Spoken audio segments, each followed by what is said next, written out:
What an excellent team that was. It is going to be the Jace once again for Cabochard. Really looked good on this pick in the previous game. Into the Nara as well, so I'm not surprised that the top lane matchup is sort of being run back by Karmine. No, and it does make sense. They have to take it here, otherwise they fear it gets banned away on 3. And now GameWard have their choice of bot laners to try and ban away. They could very easily go for some mid lane bans as well if they want to secure themselves a safe blind, expecting Karmine Corp opt into their support on 4. But now there is this real game of chicken, and these sets of bans may well just lead us down the route of, okay, Karmine Corp are banning away supports. That means that they're likely going to be taking a mid laner here or taking a support here, so they can ban away some of the pool and take the one thing that's strong that's left open. We'll kind of have to wait and see, because both of the teams are just bearing down in that bot lane. Yeah, I wouldn't be surprised to see stuff like the Nautilus taken off the board as well. Just try and remove as many sort of engaged supports. I think the Braum is an excellent answer as well. The Rakan, there's so many champions in the bot lane that pair up so nicely with the stuff like the Civet and the Misfortune as well, finding those engages at the level 6 mark. But Karmine Corp changing it up a little bit, taking away the Akali. I just want to see Rakan banned here. Please just take away the Rakan from Hantera, because that is, again, one of his most played picks for this season, if not the most. Something that they would so frequently default back to in the regular season, and does exactly what the Leona does, if not better. You get such good engagements with it. Your laning phase a little bit weaker, but you already have the Misfortune to offset any laning difficulties that you're going to have. So they opt into the Alistair a little bit further down in the champion pool for me than I would have anticipated hitting the ban table. But now Karmine Corp, I feel like, can just opt into this Rakan and potentially have a Rakan Nautilus matchup that they're going to be quite happy with through the late game.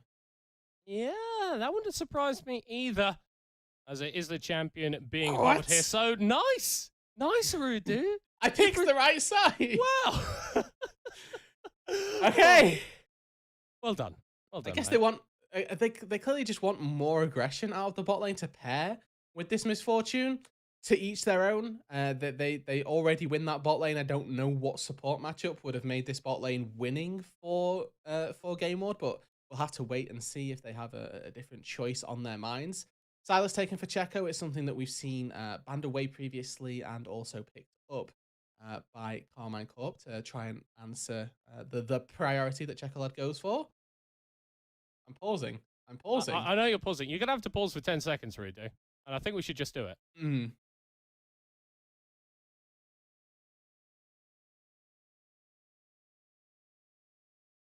Nice. Hey! Well, the rule is never talk about hovers. That is the golden rule. Let's go, everybody, as we are on to Summoner's Rift. We're getting a little bit of a nature tour here. Hello, Ducky. How are you doing? Oh.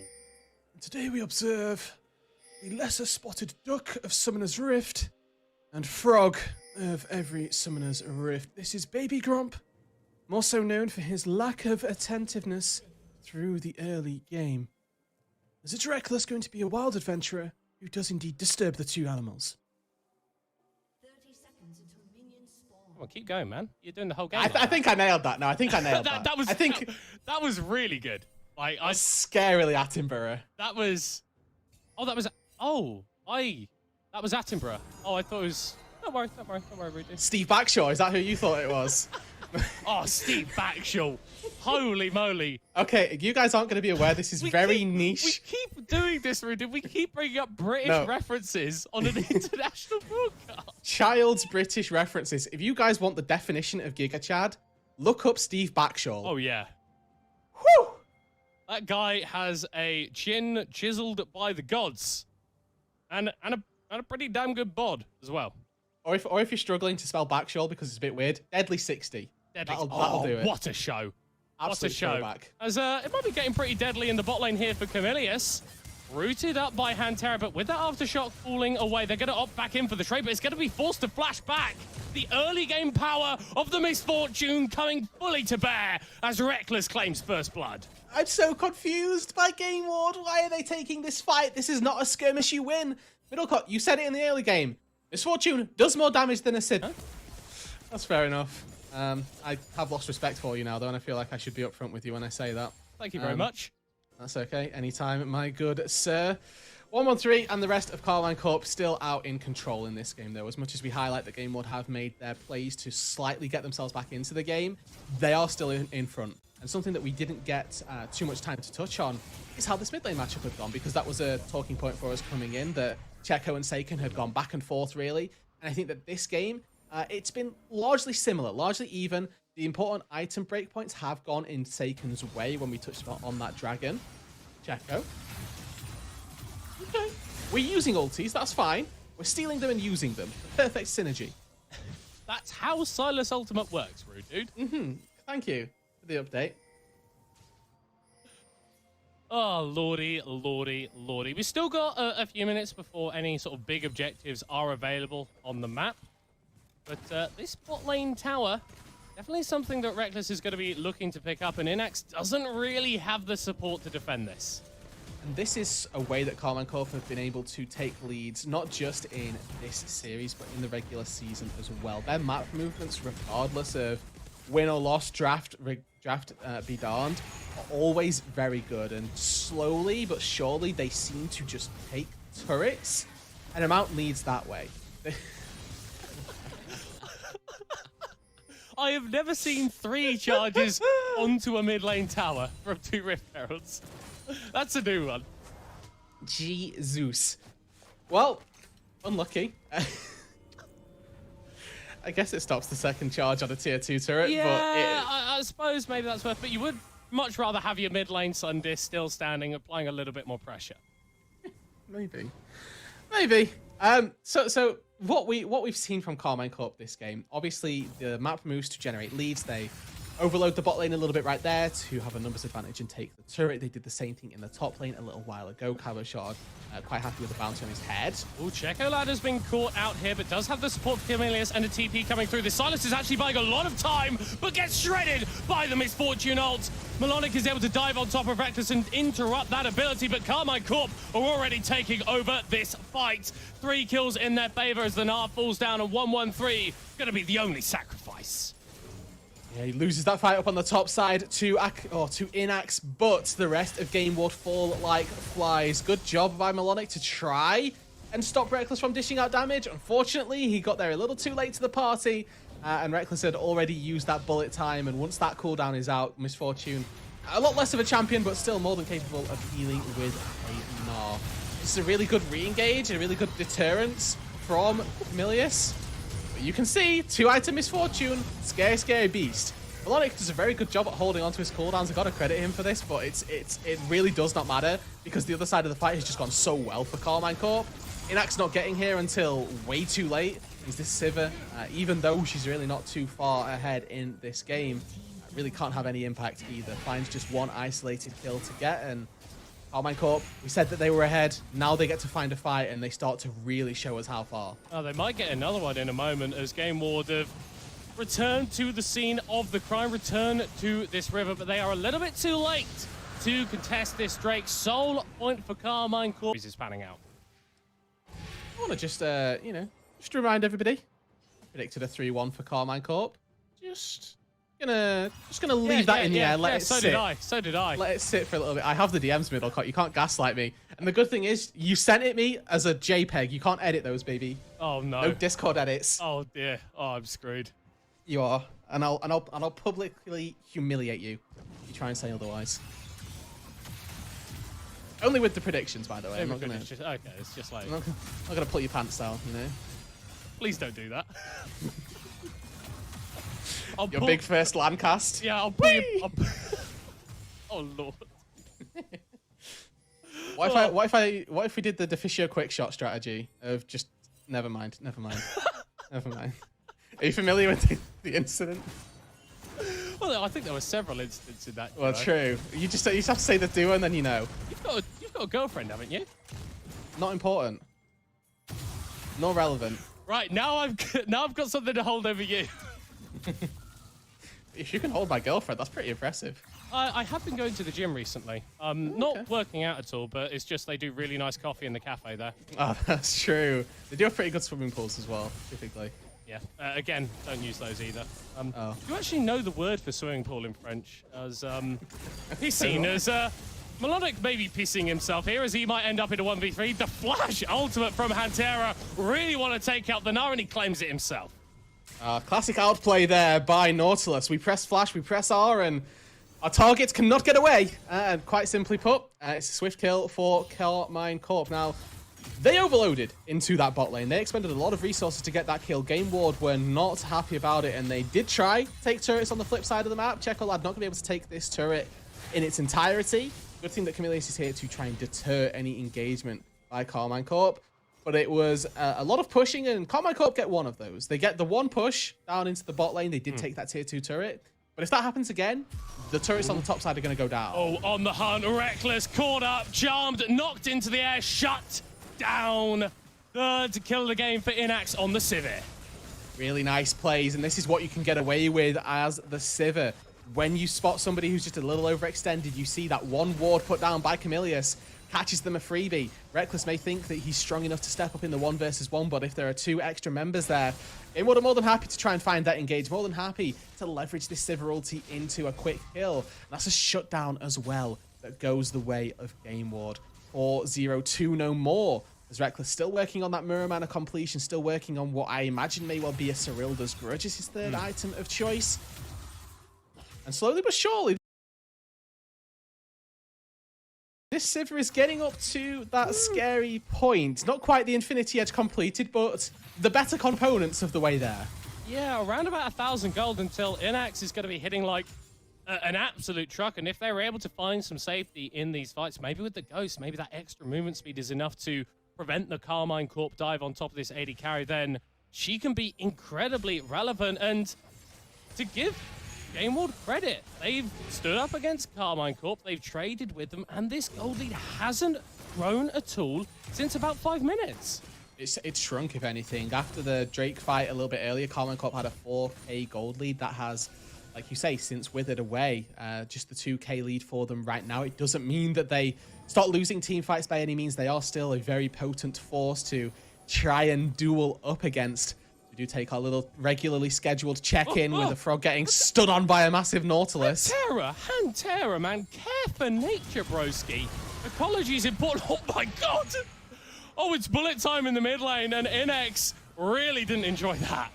I wonder what Reckless's cooldown is on that bullet time, because it's the last window where he can put poke down before the Drake spawns. It's going to be, I think, about up in time for that Cloud Soul to go their way.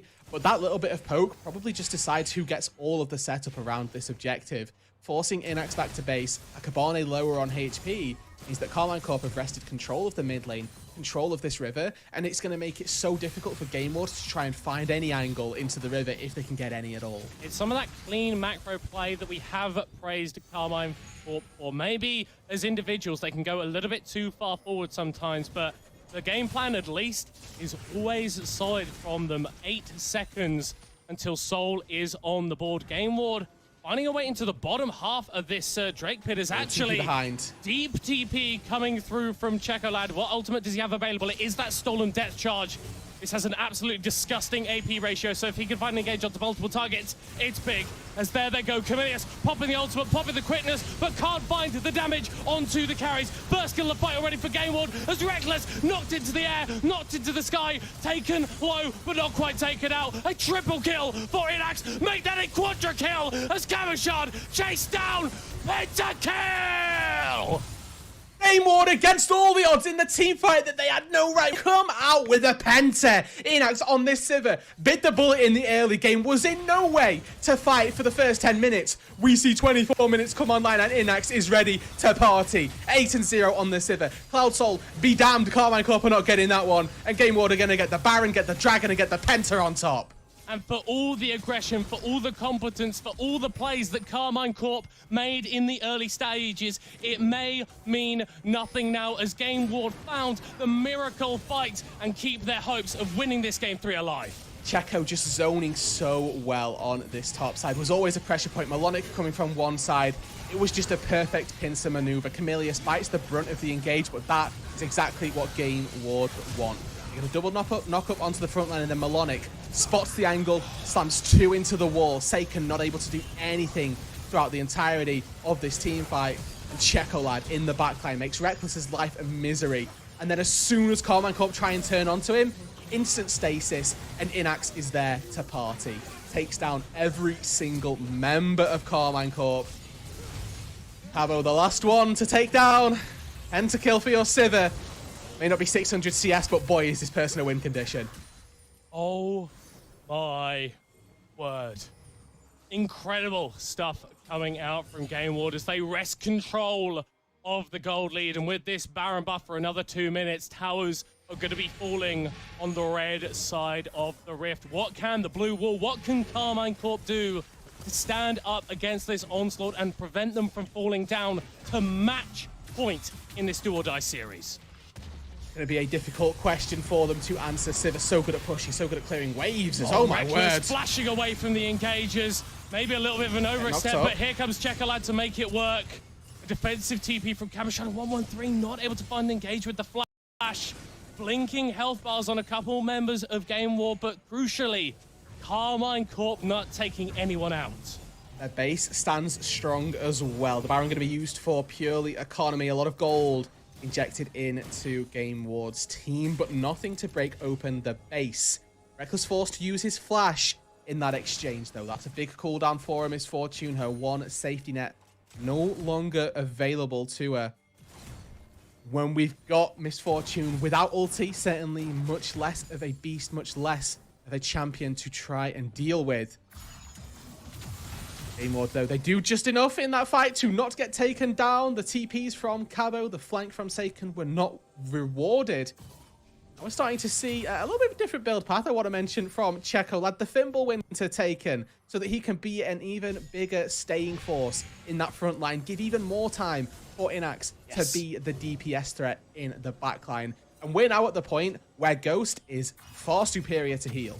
Regardless of your predispositions to the early game for Inax, Ghost does more. On the hunt used in the mid lane, they are hunting for Reckless, and they will find him. Charmed, taken low, but he's able to fire out with the ultimate. The bullet time doing a load of damage to the members of GameWard, as it is already 2 kills picked up for Karmine Corp.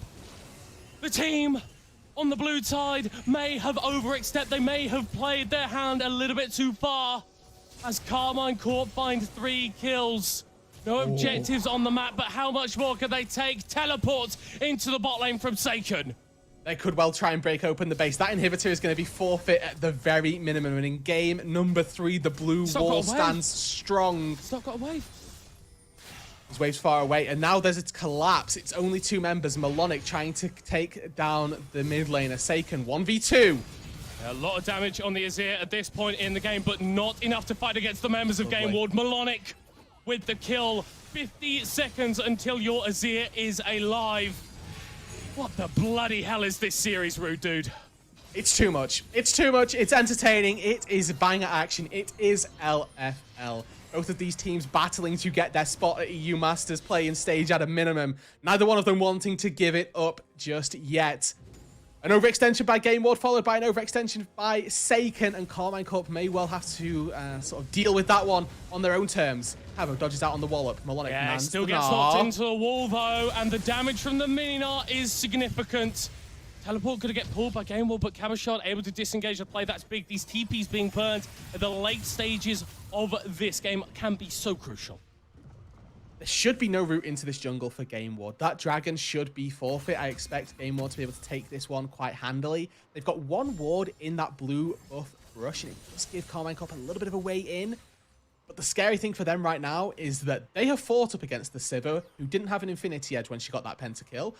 Now we're at the point where Inax has completed that Infinity Edge. He's got a stopwatch to boot, has that extra element of safety with the Vampiric Scepter also. And trying to take a 5v5 versus GameWard right now seems like such a daunting prospect. If they can get that first kill, it gives the Sivir reset, it gives the Viego reset. It means that your chase down potential is so huge. And for all of you unfamiliar as well, Ghost also is a reset summoner spell. If you pop Ghost and get kills, it extends the duration of it by another 7 seconds. It is possible for Inax to be ghosting around for a very long amount of time. The ease to get resets as well. Just ult your team and then you reset that Ghost cooldown if they get a takedown. Very scary to take team fights in the late game, and Cabo Shard, Karmine Corp, every single person on this team is respecting it. And now, have to start looking towards Seiken in the mid lane. Omnis is here, 3 items completed, has got the Void Staff in pocket. He can deal a hell of a lot of damage, but the question is he actually going to have the opportunity? Is he actually going to be able to get in range of Inax, who's got himself the Bloodthirst, that additional survivability on the Sivir? Karmine Corp, after leading for so long in this game, lose one fight and find themselves on the back foot, find themselves on the verge of going down match point in this series, and 113 not quite gonna be caught out just yet. Melonic on that top side, he's got that Mega Gnar bar stacked into a very nice spot, ready to go. He's looking for a TP angle. There are many wards behind them in the mid lane. If GameWard want to go, they can go whenever they like. They're just waiting for Karmine Corp to step a little too close to the sun. Baron up and ready. They're looking for anyone they can find. Oh, the ult was cancelled. Wow. Checolad lost vision of 113, so the stolen depth charge didn't complete onto the Gingel. That could have been the pick that GameWard needed to take another fight, to blow open this game, to take the Baron and end this game 3. But Karmine Corp stand strong for now. Melonic nearly at that Mega Gnar form, waiting in the wings, waiting for Karmine Corp to walk themselves into a disadvantageous position. They may find it now. 113 going to be chased down, going to be taken low as Camilius buys the initial engage coming through onto Seiken, who goes golden. Massive Gnar on the backline as the Azir is stealing the damage. Inax taken Seiken's low. got him. Inax taken out, and Karmine Corp may just take this fight. Checolad causing an absolute ruckus on the back half of Zakabane. Full HP. Reckless trying to cut out as much as he can, but you can't strut away from this one. GameWard take the fight, and they're going to take this game. Again, another team fight that we don't know who's going to win until the very end. Akabane stepped up huge when needed, and GameWard take game number 3. This series is going to go the distance, middle court. Karmine Corp now down 2-1, but it's GameWard that set themselves up nicely. A great team fight in the end game to win this one. The 3-time EU Masters champions on the verge of not even qualifying, and it's GameWard who send themselves to match point. Every single game has felt so close. It's come down to one team fight, to a small skirmish, just the littlest things that can turn the fight